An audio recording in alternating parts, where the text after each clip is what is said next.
Hello and welcome to another episode of Codo Cinema, the podcast show where I talk about movies. I'm your host, the man, the myth, the legend, the holly, the jolly, Mark Codo, aka Codo Man. And welcome back to another portion of Classic vs. Remake. Now, this is where I compare a classic film with a recent reboot and decide which film did better. You're probably wondering what film I'm going to compare today for Codo Cinema Christmas Month. Well, let me read you a small Christmas story that you might remember from your childhood. Everyone fell in love with the book called Dr. Seuss' How the Grinch Stole Christmas. From the book's success, animator Chuck Jones took to heart and created a faithful TV cartoon in 1967 to wonderful success from everyone. Starring Boris Karloff, who voices the Grinch and took the lead to read the lines from the book to animation. And with that in mind, the 1967 original became a success. Many years went by when Universal created two films of the Grinch. Both films starred Jim Carrey in live action, while Benedict Cumberbatch starred in animation form.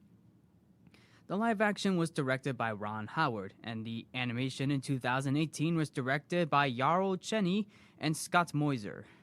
Many people gave both films mixed thoughts, but brought success at the box office and pop culture. Okay, long story short, I'm comparing both Grinch films, which is basically Dr. Seuss's How the Grinch Stole Christmas.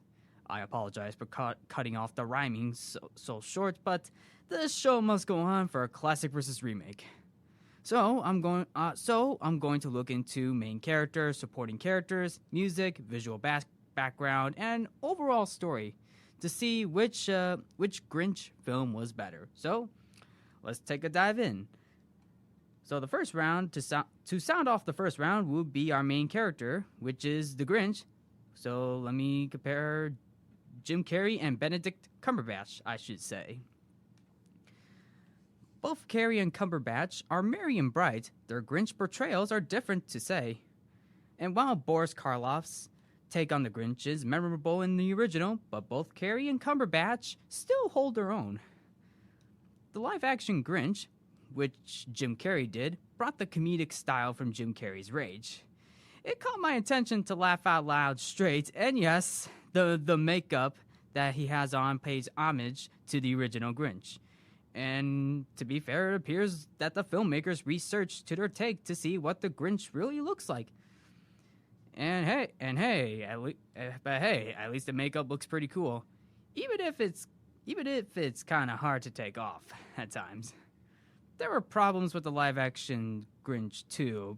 I mean, the Grinch is grumpy, just like the book. The Grinch is supposed to be a grumpy old Grinch who hates Christmas to a T. But in Jim Carrey's take, he sounds like Sean Connery for some reason, which I never really understood that part. I mean, to be honest, I thought Jim Carrey was hilarious as the Grinch.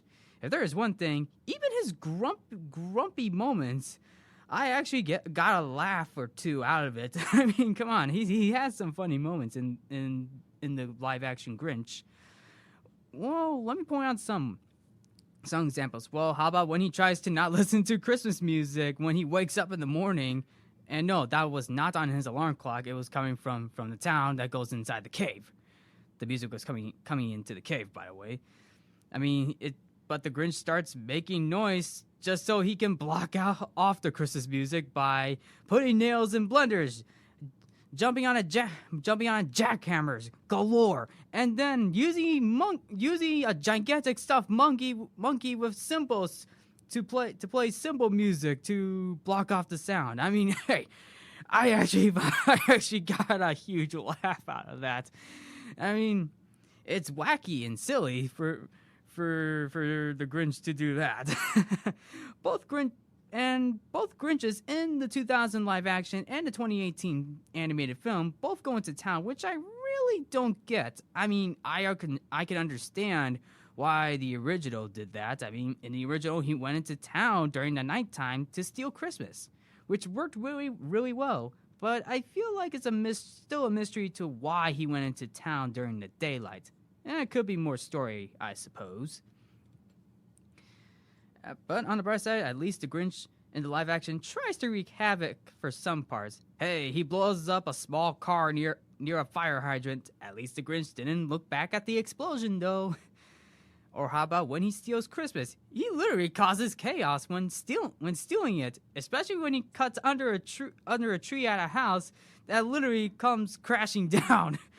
That moment was at least funny too. I mean, for Benedict Cumberbatch's Grinch, I mean, I'll be honest with you, the Grinch in the 2018 Grinch film looks pretty good, but someone took aspects with what the character is supposed to be. I feel like his design could have been a little more compared to the book, but that's just probably me. His voice acting is good. I'll admit, Benedict Cumberbatch's voice acting as the Grinch is pretty good, but I feel like the accent is a little off. And I'm just saying. And it sounds like the filmmakers wanted the Grinch to be more American than British for what the Grinch should sound like. Or it could be the fact that the 2018 Grinch film was a little more American than I thought, despite the film being released by Universal and Illumination Studios. Well, that could be something. I mean, I'm just saying. Speaking of Christmas music, why did the Grinch in the 2018 film set his alarm clock for Christmas music? Why did the Grinch has green fur skin suit? I mean, yeah, he had a green fur skin suit that looks something out of Yo Gabba Gabba. I mean that is a good question. Why does he have that? I mean, do we not know more about the Grinch? I mean, there are more questions to ask, but that will take all day to do. Also, the Grinch in the 2018 film is more nice to Max compared to what the original had. The same could be said for Jim Carrey's Grinch, but at least in the live action Jim Carrey Grinch, he did have a soft side for Max. Once he realizes that Christmas means a bit more, even though throughout the film he still causes chaos in front of him. There was some emotion and humanity put into both Grinches, which I actually found to be pretty good. I feel like the 2018 film had more emotion compared to the live-action Grinch, although Jim Carrey's Grinch gave audiences an emotional understanding of how he hated Christmas, despite the original being a mystery. Even though both Grinches are different, which one should I pick?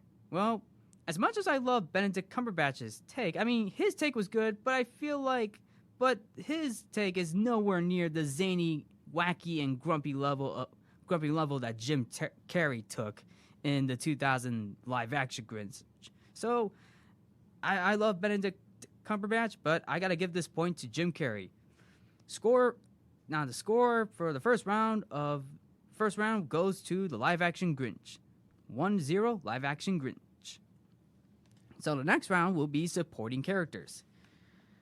Well, there's not much to say for supporting characters, despite the original being short and standard, but the live-action did expand a little more for background. To start, the Grinch has a dog named Max, who is basically his pet.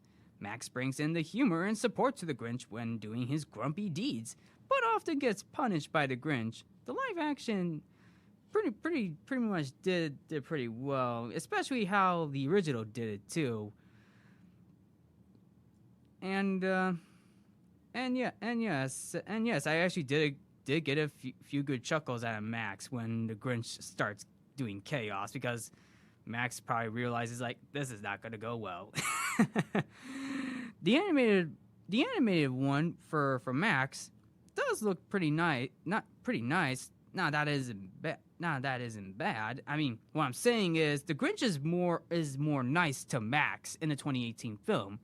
Well, like I said, that isn't bad, but I found it good. Isn't the Grinch supposed to be rude to Max in accordance to the book and the original 1967 animated classic? That's probably one of the few reasons why people love hating the Grinch. I mean, heck, there's a song about the Grinch too. Also, I'm going to bet that the Max design in The Grinch, the 2018 film, was one of the few designs for Max in Secret Life of Pets. Another supporting character that I want to point out is Cindy Lou Who is no more than two, who was played by Taylor Momsen in the 2000 live-action Grinch. She said very little in the 1967 original, but I do like how the live-action expanded a little more for Cindy. She wants to know more about Christmas and the Grinch, and she did, despite everyone in Whoville, including the mayor of Whoville, played by Jeffrey Tambor, overshadowing her. But she does get a little more evidence here and there throughout the film. Luckily for her father, he was able to stand up for Cindy Lou about Christmas in front of the whole town, which Christmas means a little bit more. It's not just presents or gifts. It's more. It feels more, which is basically spending time with the people you love, which is basically the point, yeah. I mean, I like how Cindy's parents are more supportive of her towards the end of the film, where they realize Christmas means a bit more. Granted, it does have some pretty good family bonding for support. In the 2018 animated film for Cindy Lou Who, she is a little more hyper compared to the 2000 version and the original as well. However, she wants to help her mom out for... she's basically a so-called workaholic. And basically being busy.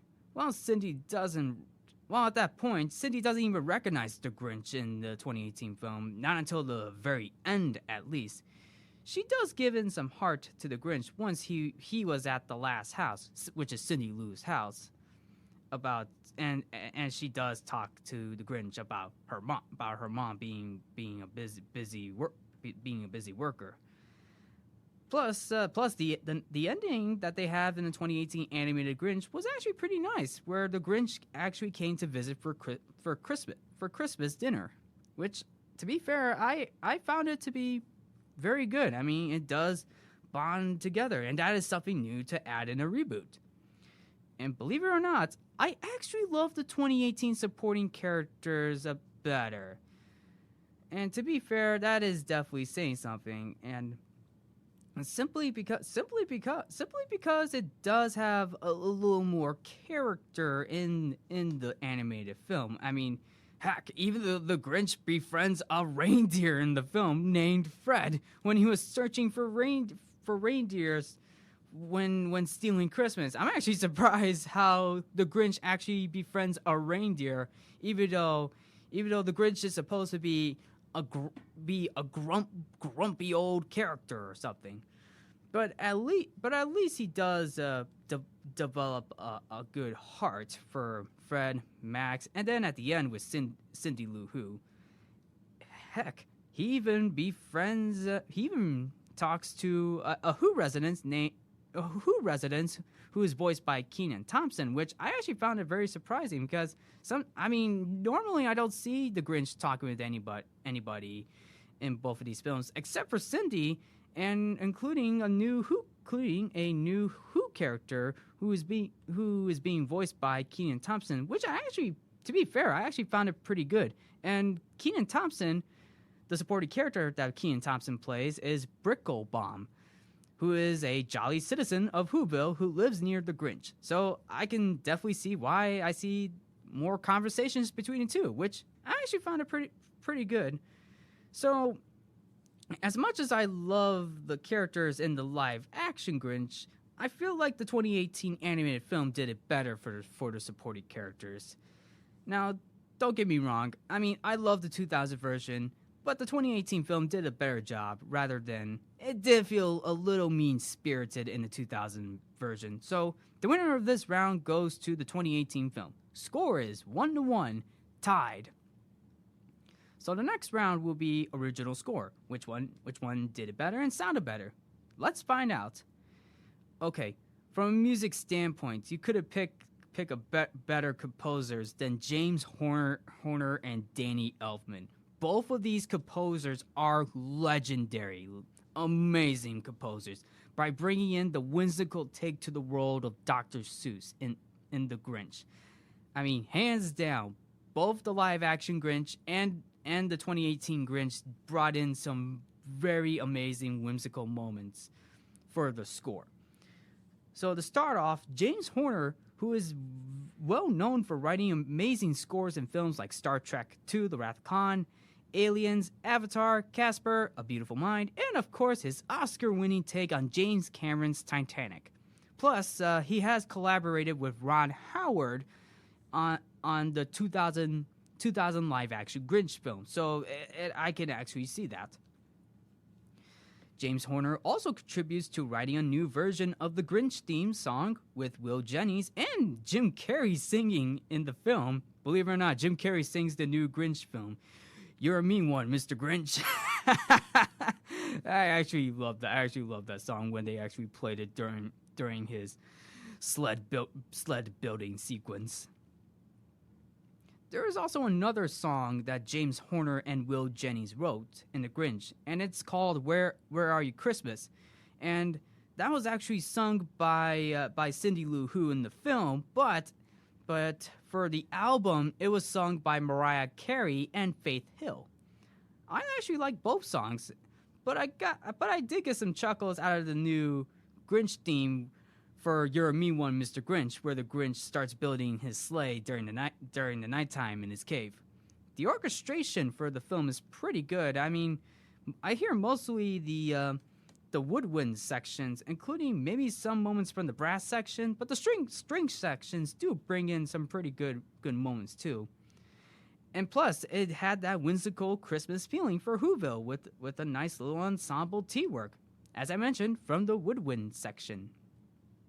Danny Elfman's take in the 2018 Grinch is whimsical too, as with almost every film composition score that Danny Elfman has ever done in his past films, mostly the Tim Burton films.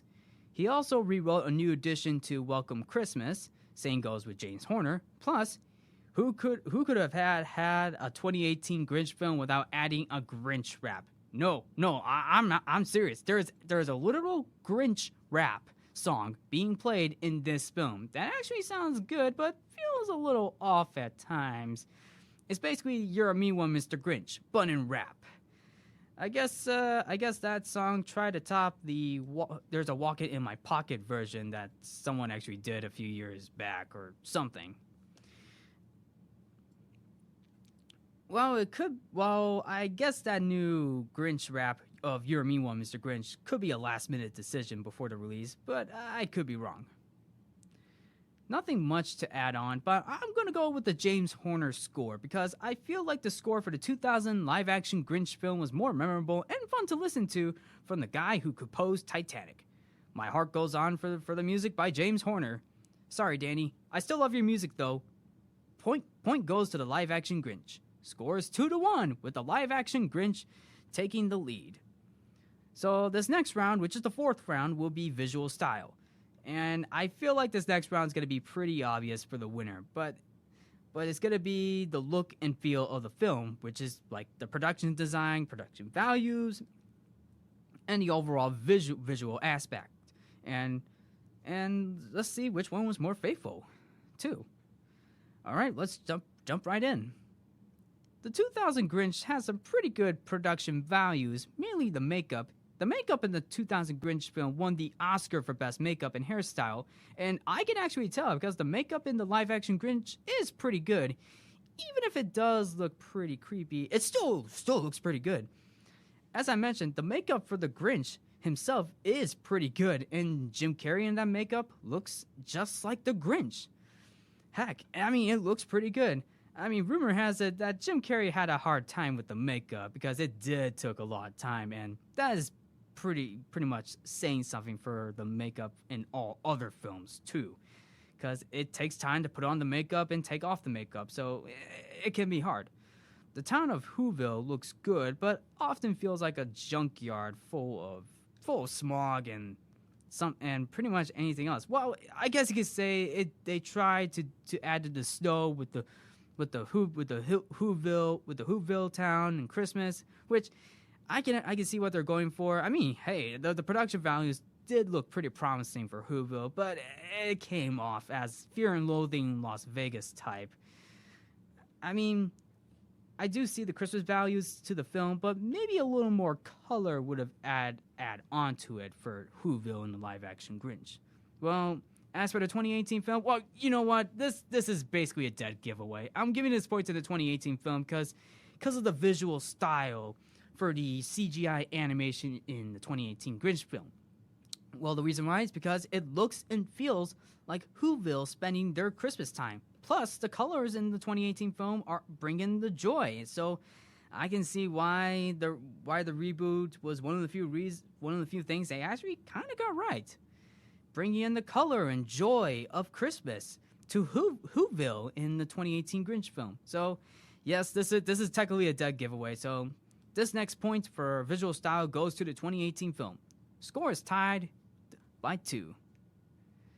So now it all comes down to the story in the 5th round. Which one was best written, best directed, and overall best told? So let's jump right into it.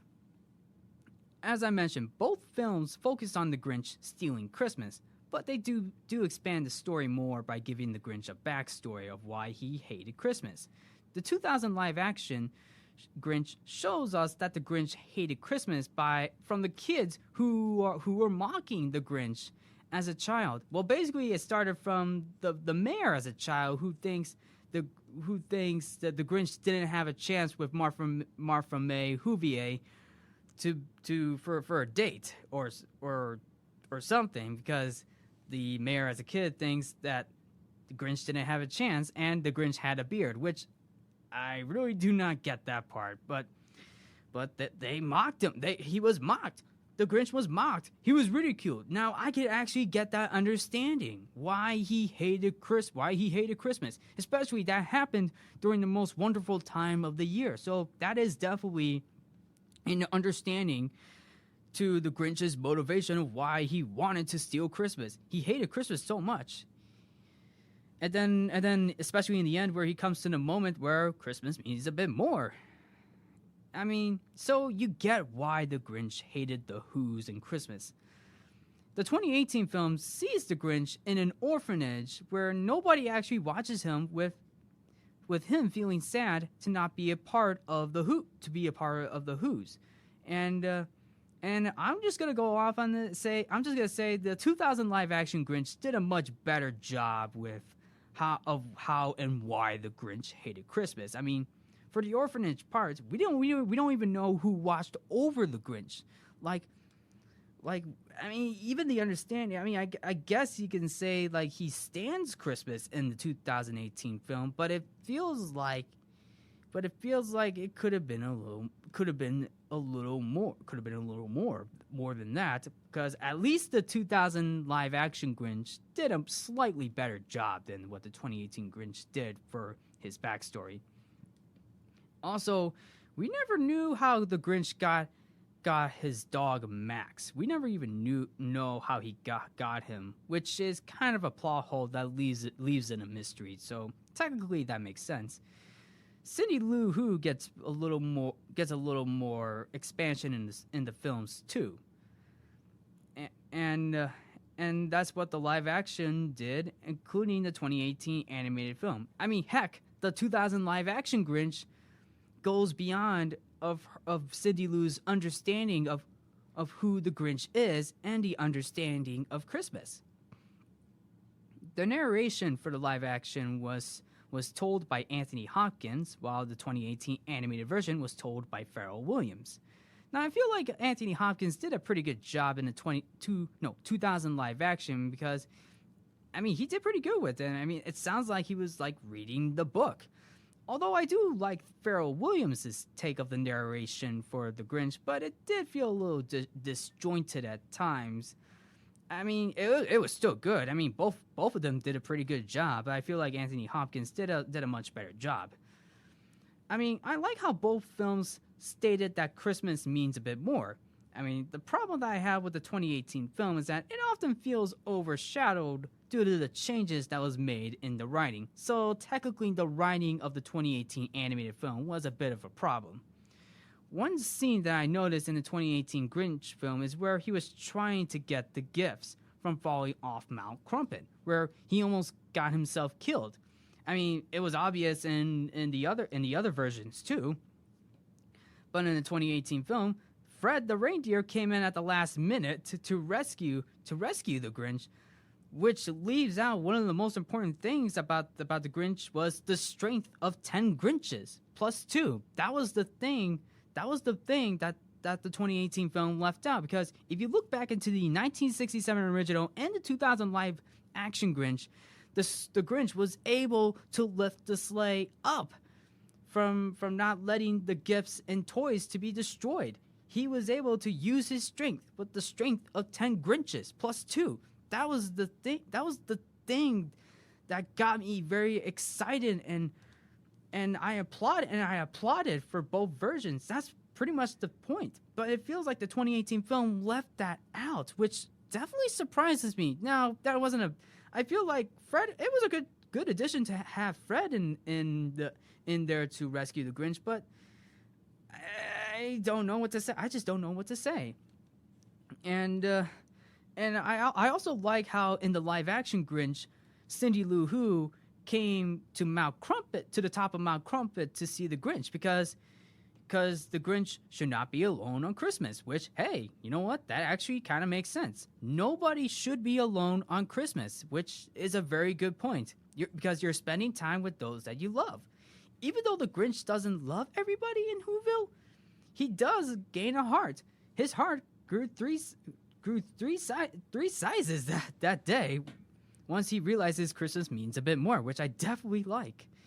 And that is amazing. I mean, same can be said with the 2018 film, but still, I mean, it did have its problems too. Especially that nice little ending in the 2018 film where the Grinch has dinner with the Who's for Christmas. And I also like how at the end of the live action Grinch, the Grinch was able to have his Christmas dinner in his cave with all the Who's of Whoville, and he himself carved the roast beast, which is definitely pretty good. I mean, I'm open to a different take, just as long as a film honors the original source material. And this is going back to the 2018 film, because I am open to a different take when they do reboots. The same can be said for the Jim Carrey one too, but at least Ron Howard and Jim Carrey had a lot of fun with that one. I mean, Jarl Chenning and Scott Moiser did a pretty good job of the direction too, but there were moments in the 2018 Grinch film where it does go off. I mean, heck, there were definitely some moments in the Grinch where it does go a little bit overboard. Probably explains why the PG rating was there for both Grinch films.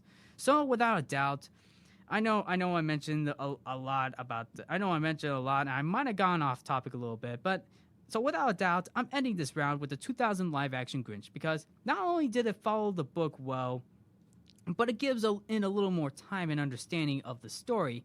Now, even though both films of the Grinch are mixed upon reception, I feel like the 2000 live action Grinch did a much better job with the story, despite some of the changes and additions. And even if there are moments that are totally crazy and wacky, I still have a lot of fun with the live action Grinch a little more. I still love the 2018 film, but the live action Grinch from the 2000 version takes the point for the final round. Score is 3-2, and the winner is the live action Grinch. So 3-2. The 2000 live action Grinch movie wins. So what do you guys think? Was this a fair comparison? Did I miss out on anything? Do you think the 2018 film is still good? Do you think the 2000 live action Grinch film is still good? Do you actually like them both? Well, feel free to sound off in the comments or something. But anyway, I still love both versions. But I do love the 2000 live action Grinch a little more. So anyway, that wraps up classic versus remake for the Grinch films. So anyway, thank you for tuning in to Codo Cinema. I'm your host, Mark Codo, aka Codo Man. Remember to watch movies, stay positive, and have a Merry Christmas. See ya.